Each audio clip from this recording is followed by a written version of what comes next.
Amkafalina indray tompoko lasy tompoko vavy ny andorana ny arahaba mba piraritsoanao amin'ity zoma fa 17 volana desambra taona 2024 ity zoma farany ihany koa amin'ity taona 2024 ity. Tonga eto amin'ny fotoana andorana anao ireo vaovao nangon'ny mpano gazetinay ny eto amin'ny fahitalavitra madeveka asena panajany ianao anaraka izany hatramin'ny farany. Ny pejy politika no isataratsika ny vaovao amin'izao alina izao. Nilaza ny andeha hanatitra porofo sy ametraka fitoriana momba ny tsy fahatomombanana tsikaritra nandritra ny fanatanterahana ny fifidianana ben'ny tanàna sy mpanolotsaina izay notanterahana ny 17 volana novambra lasa teo ny kandidan'ny antoko tim Rina Randriamasinoro Ratoka no sakanana nefa ny dia be izay anainga hetsy mamasina saika ho totosain'izy ireo dia nilaza ny ampiasa paikady hafa izy ireo afahany hitaky ny marina. Fanadihadiny Lovaramana Tsosy Christian Rakotondramanga.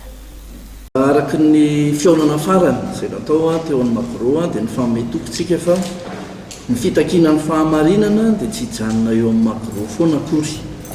Ary efa tokony ameko izay raisiko adidy masina ny fijoroana hitaky an'izay fahamarinana izay hatramin'ny farana mahakasika ny fifidianana ben'ny tanàna teo.